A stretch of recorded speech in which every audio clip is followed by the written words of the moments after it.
to another edition of Roadhouse Live. We are live. Today is June 30. June 30, Bender, on the eve, almost eve, the pre eve of the 4th of July. 4th of July being that of Independence Day. Are you on the verge of feeling independent? Not really, no. Do you have an extra sense of freedom and patriotism coursing through your veins? Are you red, white, and blue in it, contemplating building out the most gorgeous apple pie you've ever seen with a slap of ribs, maybe some hot dogs, some hamburglers? No, but I'm looking forward to going. And we like to, my kids and I like to go to the, fireworks stand and kind of go crazy.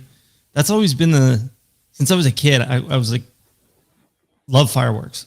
Like, I don't care as much about watching, like going to sit in a field and watch a show. I'd rather get a sense of danger, Try a to little blow out your adrenaline fingers here and there. Yeah, yeah, Yeah. yeah.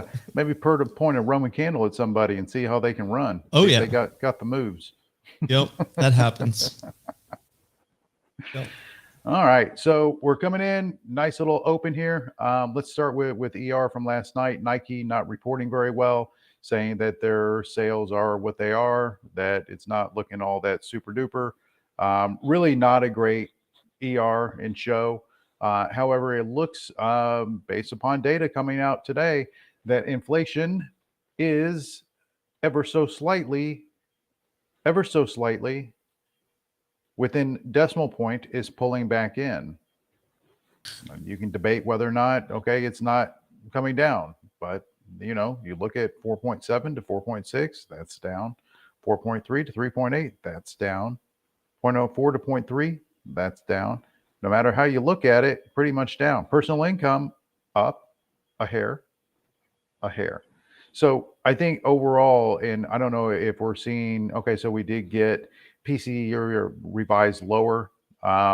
It does indeed look as if things are starting to cool out a little bit. And it does look as if some of these companies that are reporting, we had Micron the other day, we had Nike, we've got a few others that are reporting, hey, it's not as robust as we would like to see. And their stocks kind of, not necessarily going down, but not necessarily going up at the same time. So that's kind of where we are and where we're sitting. We are coming into a holiday weekend extravaganza. We have a half day on Monday, off Tuesday. So obviously you want to keep these types of things in mind as you're positioning. If you're going to try to play weeklies for next week, just know you're going to have some extra Greek in there for your ass.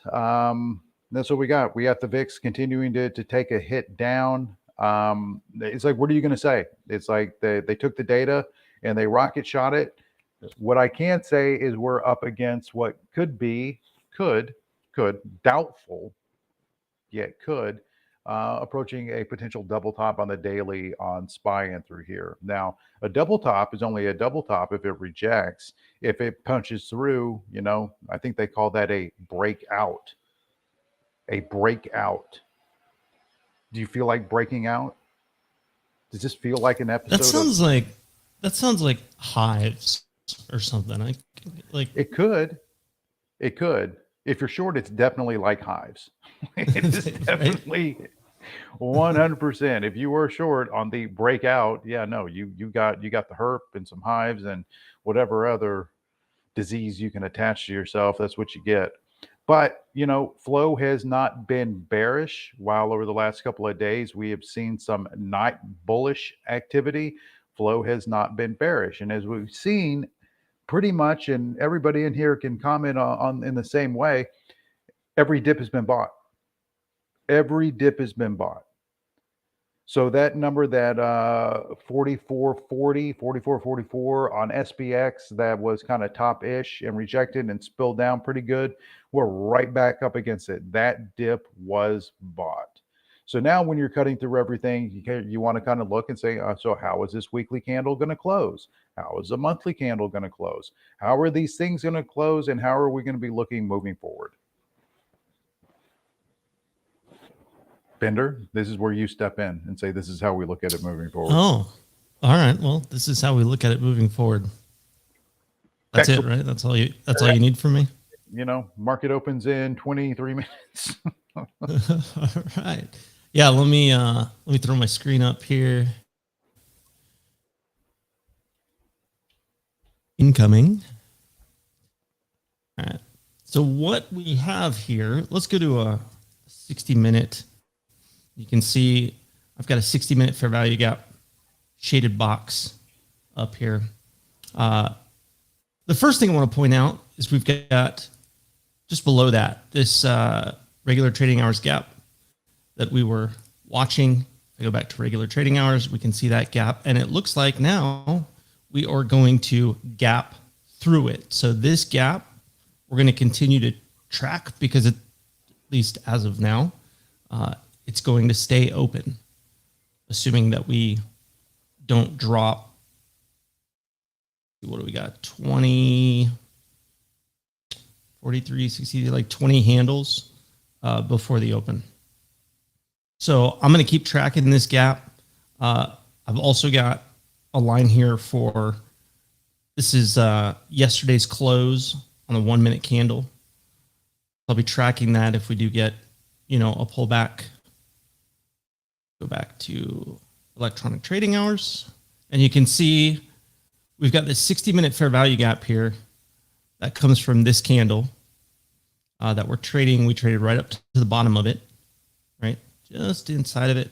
And we've got the 786 retracement of this down move right here. So that's 786. You got the top of that 60-minute fair value gap coming in 44.7125. And then there's not a whole lot else until we get, back up to that high 44.93 half. Let's go to a 15-minute. Zoom in right in here. And you can see this was that 60-minute fair value gap. And there really isn't much else up in through here as far as fair value gaps or anything like that is concerned. You've got this swing high right here, 44.8625, and then that 44.94. This purple line right here, this is that channel that we were watching. Again, this yellow dotted line was the midpoint of that channel, and we were kind of banging our head against it. Finally got through it, came down, used it as support, used it as support, used it as support, and then fire. Right. So I would have liked to see, which obviously they love to make these moves like this when there's not a lot of players on the field. Would have been nice for them to give us this push into this previous new week opening gap during regular trading hours, but they went ahead and did it now. So, I was looking at this previous new week opening gap here pre-market, looking at it as, all right, well, we crossed through this new week opening gap, and we know it likes to trade new week opening gap to new week opening gap, but they went ahead and just gap through it. So I will be watching that if we get a pullback. This is kind of coming in near the midpoint of this up candle right here. I'll be watching that 44.5875 on a pullback. That would be the top of that new week opening gap. If we just continue to grind higher, right? Watching this 786 retracement, and then head on a swivel if we push through that and we get to the top of this 60-minute fair value gap right around that 44.70 level. Right? 44.7125. That is the level. If you are long and you're, whether you're playing 0 days or next week or whatever the case may be, I would be wary of that level, at least, at a minimum. It may not, that may not be the top, and then all of a sudden it comes all the way, back. But if nothing else, I would expect that this level acts as resistance and, at least gives a pullback. So if you're looking for an entry, you may, if it gets up in here, you may be looking for a pullback off that level. And as long as it pulls back and then, maybe you get a 10 handle pullback down to 61, or maybe, look at the bottom of this 60-minute fair value gap, that 44, 65, 75, and kind of see if it holds in there. But ideally you'd get, 8, 10 handles, and then you could look at that as being a potential entry.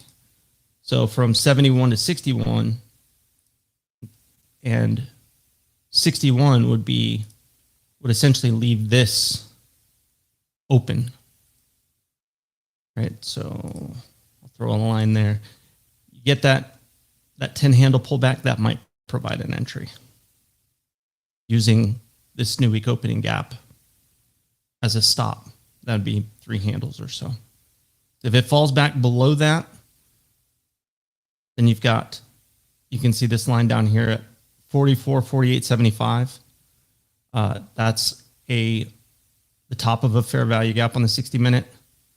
If it gets below this new week opening gap, you look for it to fill in this 15-minute, to the bottom of the 15-minute fair value gap, 44, 54, 75.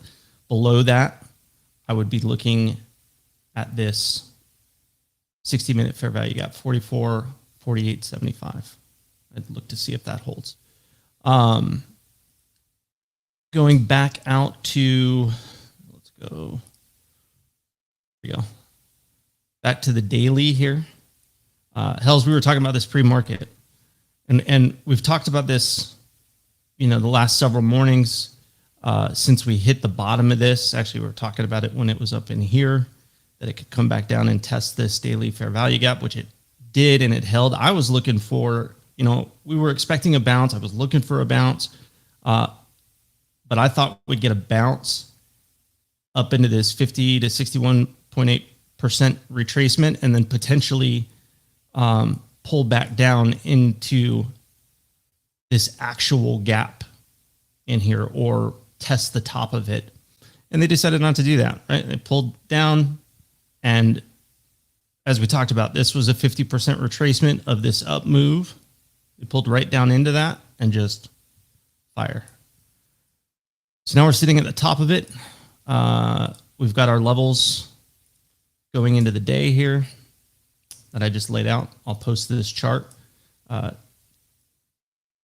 And what else? Below that 60-minute fair value gap, we've got the top of the, the midpoint, or we've got the midpoint of that channel that we were tracking. And then the London low and previous day close all the way down here, 44.36. That's 30 down from here. I would say be aware that, again,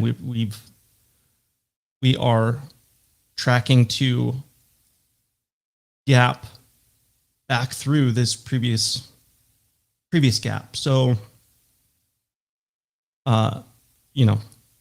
keep that for reference. Realize that we're gapping up, and this gap is staying open. When they do that, when we gap through an old gap, and it's like, okay, when are we going to come back and actually fill that? May not be today, but at some point we're going to fill that in to keep that on the chart. Look, it's like the way the market has been acting, though, Bender. It's like we can fill it in within 8 seconds and then re-rocket it back up. Oh, sure.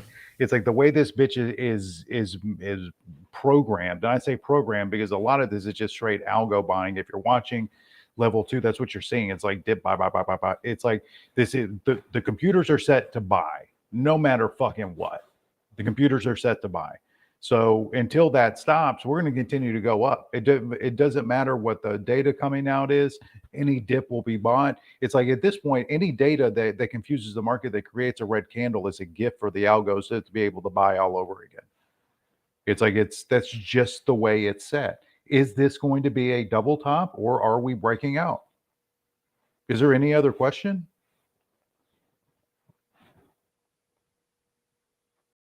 Well, do we make it up to test the double top? Sure, why not? Sure. It's Why like, not, look, he says. we're sitting here finger banging it right now. It's like we're what? How many handles off are we from testing that top? 30, 25. Yeah, I mean, they could do that in an instant, right? Like, anyway, okay, So that's I what have we've got. so that previous 5 hour candle closed at, this is using, I think, SPX 4431. It's like, I don't know. It's like we give or take, depending on what candle you're going to use, wicks I aside. mean, I'm using the we're high right there. we're basically there.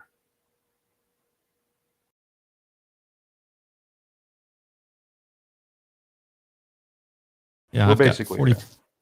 44.9375. So I have that as being about 25 up. Yeah, that's nothing, dude.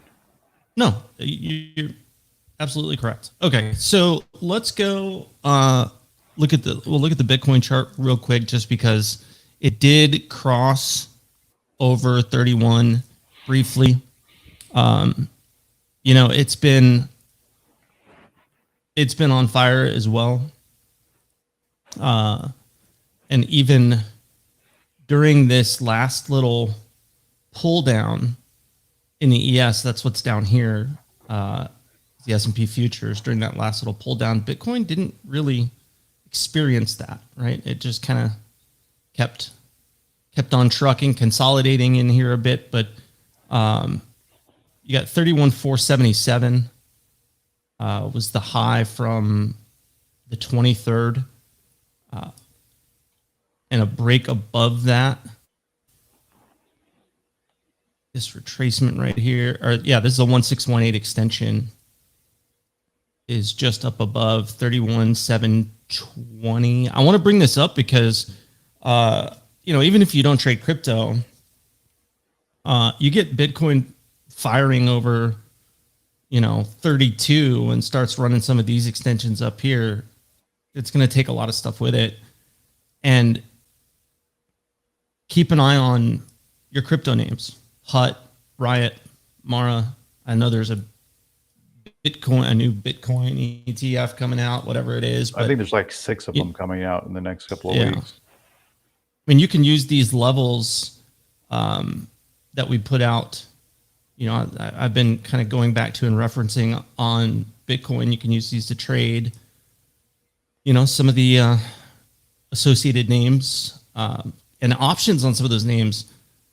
When you're at some of these key levels, options can be really reasonably priced because, they tend to lag the move. Like when you watch Riot, something like Riot, you'll get you can get a pretty big move on Bitcoin before, Riot and Mara, before they decide to kind of catch up and get with the program. I wonder if these Stonkington's ETFs, not here. I wonder if these ETFs are going to take some of the power out of your Mars and Riots. Maybe. Could. Stonkington's not here. He sent me his list. And I've got a couple of them marked on the chart, the ones that seem to be notable. Roblox yesterday had 10.48% of average daily volume.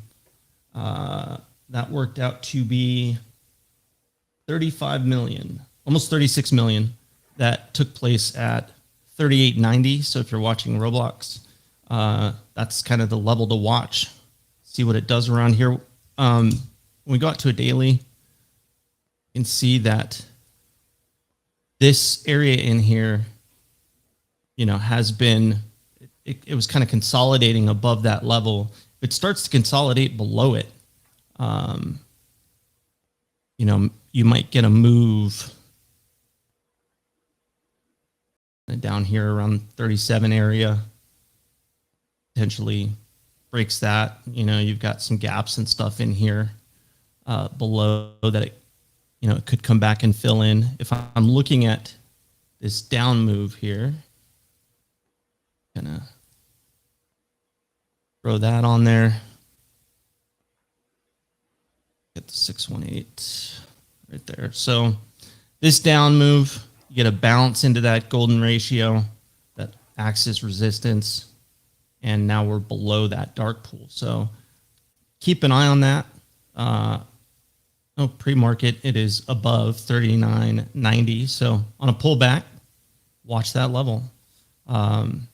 If it comes back and retests. Apple had 3.24%. I know, 192. 3.24% at 189.59. And then the other one, MU, 10.24%. And semis have, they kind of took it in the face a little bit. But 10.24%. So that was 123 million at 64.33. There was a couple others on the list, but again, Amazon 2.6% at 127.90. Meta 1.3%, which was 84 million at 281.53. Those are kind of the big ones. SPY 6.36% average 30-day volume, 2 billion at 438.05.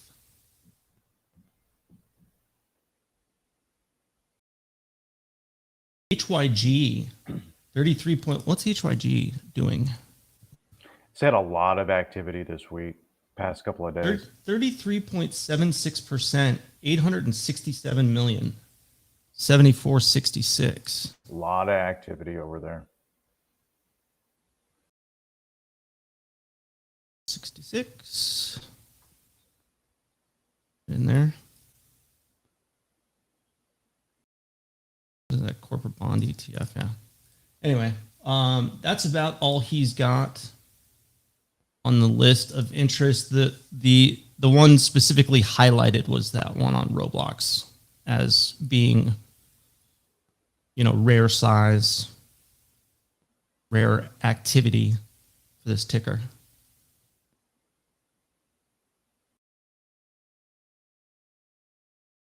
I would say that I have not gotten into Roblox or their ERs. Jesus. You haven't gotten into what now? I haven't gotten into Roblox or their ERs or their users or anything like that as far as how it's been performing, like the actual fundamentals of their business. So I really have no idea how to even comment on a Roblox. But if they're laying dark pool right there, that looks like a buy zone to me. Yeah, my kids are playing the crap out of it still. So that's, them and all their friends. And I, at least once a week, they're handing me money saying, hey, I need whatever the Roblox, V-Bucks, or is that Fortnite? Whatever the Roblox currency is, they're giving me their cash and they want to convert it to in-game currency. I don't know.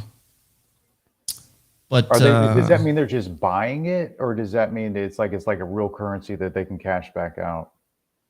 Oh no, they can't cash back out. Oh, okay.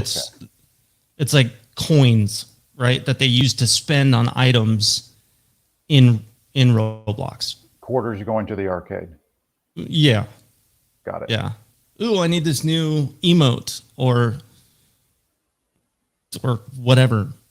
Shoes, a skin, whatever the hell it is. Yeah. And then Sonny said ASML. I don't know what that is, but he said ASML is worth watching today. I think that has to do with I don't know anything about what this is. I think that's the whatchamacallit. semis. I think they like design. I think, if I'm remembering correctly. This may not be the right thing. Yeah, the world supplier to the semiconductor industry. Okay. Basically, they produce the stuff that produces the stuff. Produce the stuff that produces the stuff. All right. I'm gonna go look at coin real quick. Coin is at 74.31. 75. Flow on coin yesterday was bearish, but they don't give a fuck. It's up, I think, like 50% off of its most recent bottom. It's sitting here riding all these EMAs to the upside, looking like it can absolutely just break out. Yesterday, it looked like it could kind of break down there. Today, it looks like it's going to break out. So that's good times. Let's throw a fib extension on here because I'm going to guess this is probably pulled back to lower than 50% there. Let's see. That down candle There we go. action down over yonder, that's all the SEC cracking their ass.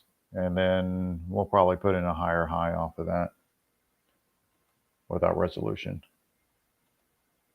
It's 76.50, kind of the bottom of this down can't, if we're looking at fair value gaps on the 60-minute, at the top of that up at 76.50, it gets through that.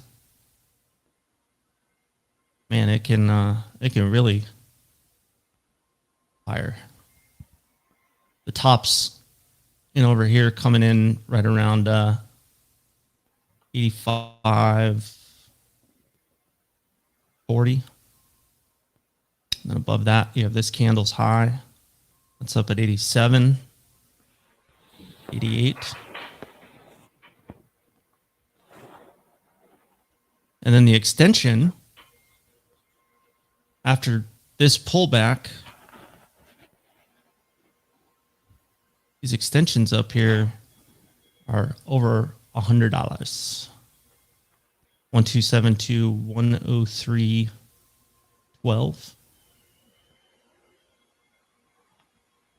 Yeah, coin. I'm gonna be watching coin. It makes full and complete sense to go ahead and lay into coin with an SEC investigation hanging over it that could potentially put them out of business. It makes total sense to do that.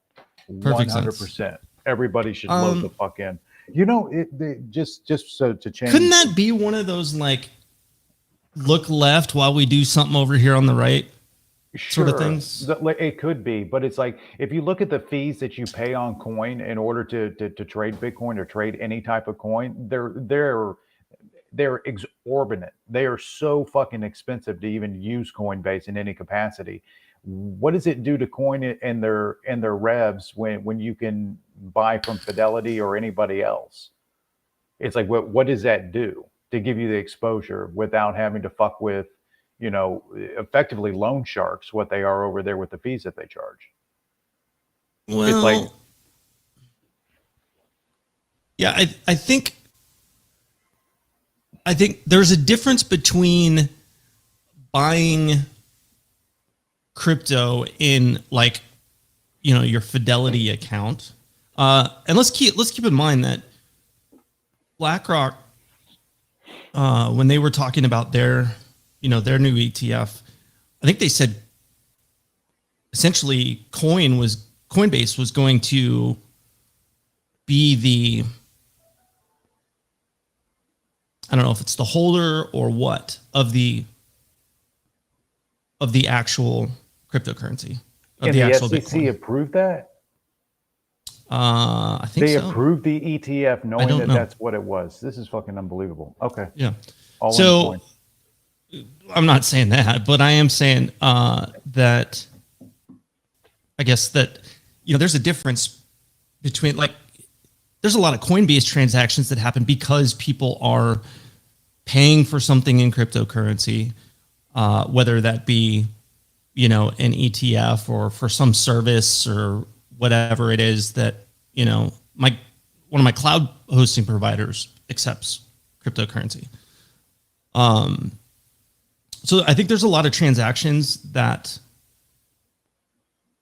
especially for people that are swapping cryptocurrencies, right? Maybe they trade between, they swap Ethereum for some other coin and then swap it for something else, to Bitcoin. So obviously you can't do that in an ETF. And that's probably, the majority of their transaction fees are probably, I would guess, coming more from, all of those daily transactions or in a lot of cases, multiple transactions in a day from individuals. But I really don't know. I'm just kind of adding perspective or other thoughts on this. No, so. I like it. It's a good counter. It's a very good counter argument. All right. So we got like 8 minutes left. I'm assuming you're wanting to go eat a cigarette or mainline it or something like that before the market opens. Probably a couple of them is what I'm thinking. There you go. I did start Billions last night. Did you know, Bender? You hadn't watched that before? No, I have not seen one episode, and this is what's going to be entertaining. I had no idea who Bobby Axelrod was. Oh my gosh, yeah. I had no idea. I didn't understand I didn't get it. I didn't know that for all those years, Bobby, which you used to be hanging out in here, was. That's where the name. Yeah. I had no clue. That's funny. No clue. It makes even less sense than it did before, but this is something that I was just like, last night. Yeah. Okay. All right. Well, all right. That's all we got. For those of you that might have missed it yesterday, I will try to play Stonkington's little morning show song, and we'll close it out. Thanks for joining us, and we'll see you, I guess, Monday. Got a short day on Monday, you said, and then markets closed on Tuesday. So see you Monday.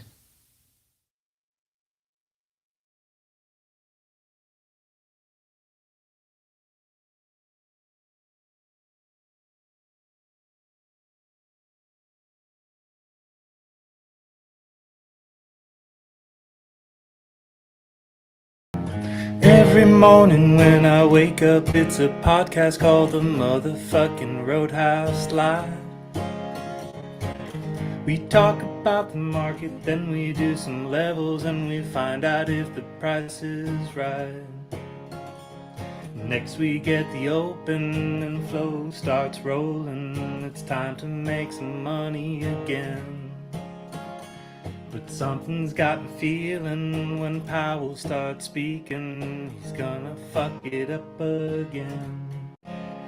Couldn't understand why he sucks so bad.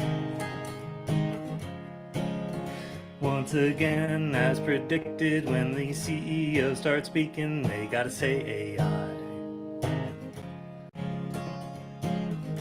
Every morning when I wake up, it's a podcast called the motherfucking Roadhouse Live.